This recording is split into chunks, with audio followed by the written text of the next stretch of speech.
pessoal, tudo bem com vocês? Hoje eu vou trazer uma resenha de um nacional contemporâneo e junto com essa resenha eu também vou trazer uma novidade. Mas antes de vocês entrarem nesse universo literário, por favor, já deixem o seu like e não esqueça de se inscrever aqui no canal. Se puder, ative as notificações que você vai sempre receber a novidade de um conteúdo novo. Vocês sabem aquelas metas que a gente faz toda vez que um novo ano inicia? Uma das metas que eu coloquei para 2022 foi me adaptar ao e-book Kindle.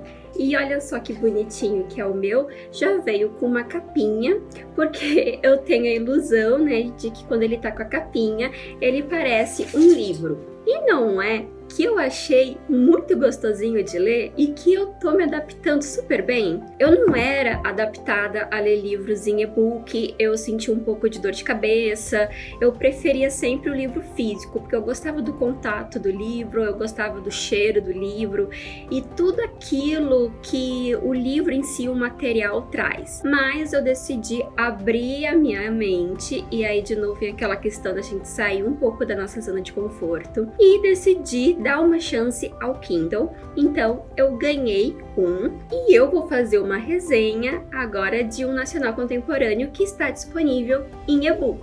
O livro que eu vou falar hoje é O Tempo que Desperdiçamos, de Lisa Abreu. Aqui vocês podem ver a capa colorida, porque no Kindle as capas são preta e branca. E eu tenho uma resenha já desse livro no Instagram, se vocês quiserem, é só acessar. E eu vou colocar aqui agora as minhas impressões sobre esse livro maravilhoso, a minha estreia no Kindle, e foi uma excelente estreia. O Tempo que Desperdiçamos é narrado por um narrador-personagem que fica intrigado com a vida de Túlio Guerra. Ele vê que Túlio é um rapaz conhecido pelo seu pessimismo e pelo seu mau humor. Nas condições que esse personagem se situa, que ele não revela o seu nome, ele decide investigar mais o passado desse rapaz e começa a ficar curioso sobre o que fez ele se tornar essa pessoa, de certo modo, tão rabugenta e tão infeliz. Então, por meio de contatos e pessoas próximas, ele começa a escrever a biografia de Túlio Guerra. A nossa autora, Lisa Abreu, em uma escrita poética e muito envolvente, bem detalhista em partes cruciais, nos revela a trajetória de Túlio. A história é ambientada no século XX, metade do século XX, e mostra a história desse jovem que sofreu vários empecilhos desde que era criança. Acontece que Túlio Guerra foi uma vítima da própria vida, ou eu diria até do próprio sistema opressor. Várias razões e acontecimentos coadunaram para que Túlio Guerra se tornasse aquela pessoa rabugenta vista pelo nosso narrador personagem. Para começar, o Túlio Guerra, ele não foi vítima só do sistema, da sociedade em geral. Os sofrimentos dele começaram dentro de casa. Ele tinha 4 irmãs e convivia com uma mãe que não era lá muito carinhosa e exigia muito dele. Dá para ver logo no início que a mãe de Túlio, Dona Carolina, ela tem uma certa repulsão à figura masculina, uma certa ojeriza à imagem do homem e, de certa forma, mesmo ela não querendo e às vezes sem perceber, ela acaba descontando isso em seu único filho homem. Dessa forma, Túlio, desde cedo, ele é encarregado da tarefa de cuidar das 4 irmãs, de ficar em contato com as 4 irmãs, de se responsabilizar por elas, especialmente a filha mais nova, que é a Carmen. É também destinado a fazer outras obrigações, como lavar a louça, arrumar a mesa, limpar a casa, que naquela época, no contexto da metade do século XX, não era uma atitude comum para os homens. Túlio não reclamava disso em si. Na verdade, ele queria muito uma chance de ter o afeto de sua mãe, que tinha sim um afeto por ele, que amava ele sim, pelo meu entender como leitora,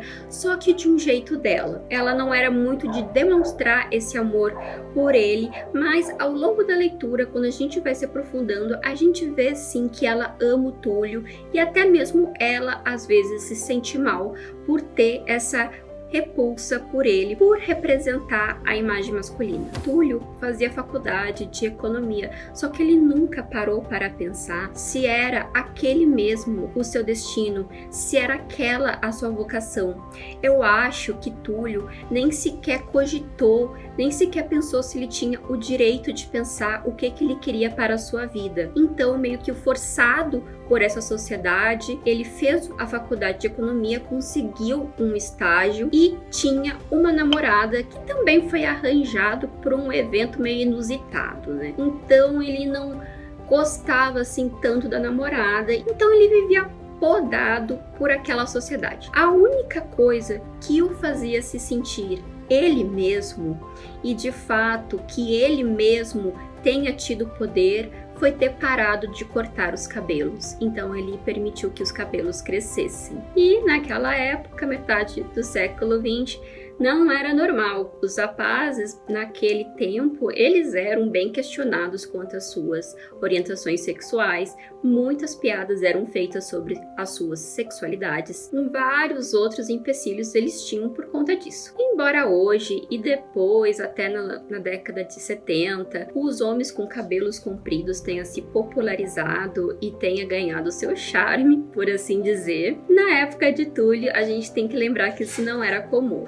Muito embora eu tenha imaginado muito lindo naqueles trajes sociais com aquele cabelo grande meio rebelde. A Lisa Abreu, ela retrata muitas críticas sociais nessa obra, e uma delas é a questão do próprio machismo, sobre como o machismo afeta os homens também, porque Túlio é destroçado pelo machismo, gente. Sim, Túlio é muito afetado pelo machismo.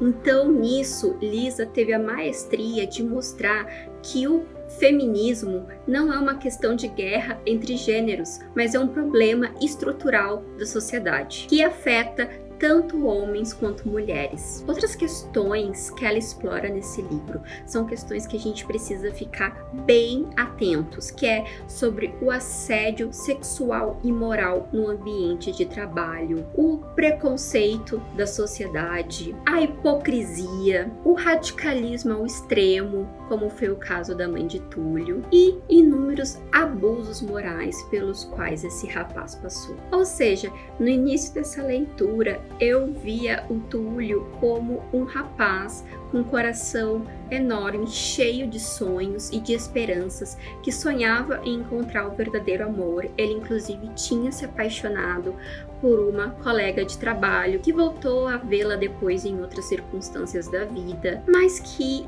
esse coração dele foi destroçado, foi corrompido pela sociedade mesquinha e acabou coadunando para aquela personalidade que o narrador personagem cita logo no início do livro. Lisa Abreu é uma autora de 27 anos, ou seja, ela tem quase a minha idade, e eu fiquei impressionada em como ela conseguiu retratar o século XX, seus costumes, os hábitos, até as roupas que as pessoas costumavam usar, os nomes das ruas, a história se situa em São Paulo, os costumes daquela época, como as pessoas viam umas às outras naquela época, o tipo de entretenimento que as pessoas gostavam, o tipo de ambiente que as pessoas gostavam de frequentar. E eu fiquei admirada. Eu até perguntei para a Lisa se ela tinha feito algum curso de história ou alguma coisa assim, porque se eu não conhecesse a autora, eu ia jurar que foi escrito por uma pessoa que viveu na metade do século XX. Outros pontos que eu acho importante ressaltar sobre a escrita da Lisa é que ela tem uma abordagem profundamente poética, uma escrita densa, mas emocionante, empolgante e faz com que a gente sinta empatia pelo personagem ao longo da sua jornada e até uma vontade de acolhê-lo. Eu creio que as únicas coisas que consolavam realmente Túlio eram seus 4 melhores amigos, que ele foi perdendo contato ao longo do tempo. Eu acho que isso é uma trajetória comum, é uma coisa comum que acontece com todas as pessoas. A gente vai se afastando pelos contratempos da vida e acaba perdendo algumas amizades que a gente tinha, não porque simplesmente a gente quer, mas porque é a vida faz isso e faz com que a gente se afaste de coisas que a gente gostava, de pessoas que a gente amava. E tudo isso contribuiu pelo mau humor de Túlio, pelo rapaz rabugento que ele se tornou depois de tudo isso. E ao longo do que a Lisa descreve, da narrativa, a gente começa a entender tamanhas opressões que ele sofreu, tamanhas crueldades, da mesquinharia humana. O fato de eu ter me adaptado ao Kindle e me esforçar para sair da minha zona de conforto foi justamente saber que existem autores contemporâneos maravilhosos que só publicam em forma digital por inúmeros motivos, e a maioria das vezes é porque eles não têm como arcar ainda com o lançamento do livro físico. Eu amei a escrita da Lisa, eu amei a forma que a Lisa elabora a escrita. Apesar de tratar um tema denso, tem umas passagens que são engraçadas no livro, então tem umas cenas que são divertidas. E a forma também como Túlio encara e ensina a irmãzinha dele mais nova, que é muito apegada a ele, é muito legal. Então tem aquelas cenas que tem um sentimento de união, não só dele com os amigos, mas dele com a irmãzinha. E também tem algumas cenas muito poéticas e muito lindas de romance. Eu particularmente achei muito bonitas. Outras questões que a Lisa aponta nessa obra é a homofobia, abusos de poder e até mesmo bullying em ambiente de trabalho. Então, eu acho que, em outras palavras, o livro nos deixa uma mensagem muito importante sobre as escolhas que a gente faz, sobre pensar nos nossos desejos, nas nossas necessidades e tentar se desvencilhar dos ditames sociais, tentar se desvencilhar daquilo que a sociedade exige, que na verdade a sociedade nunca está satisfeita, e a gente parar para ouvir a nossa voz interior e saber realmente quem nós somos e o que queremos. Eu acho que essa chance, essa oportunidade foi tirada de Túlio, a chance dele se conhecer, a chance dele se ouvir, e isso foi triste, ao meu ver.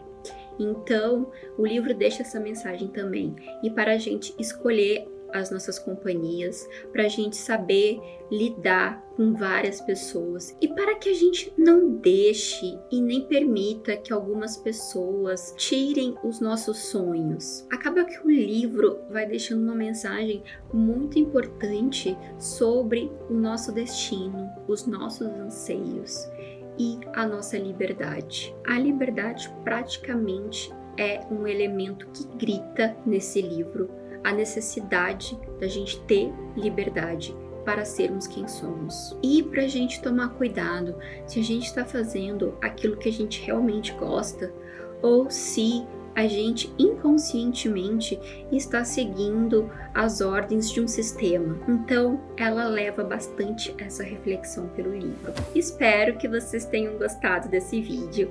Deixa aí nos comentários o que você achou. Conte pra mim qual é a sua experiência com o e-book, se você lê e-book ou não, se você já tentou ler e-book ou não, como é que é a sua experiência em relação a isso. Vou frisar novamente porque não custa nada. É muito importante que você dê o seu like, que você se inscreva no canal, porque quando você faz isso, você aumenta o engajamento dessa plataforma e faz com que ela alcance mais pessoas. Então, da forma que você puder colaborar e contribuir, ajuda muito, porque é uma chance que você está dando à literatura nacional, especialmente nós, autores nacionais contemporâneos. Tenham uma excelente leitura e um ótimo dia a todos vocês!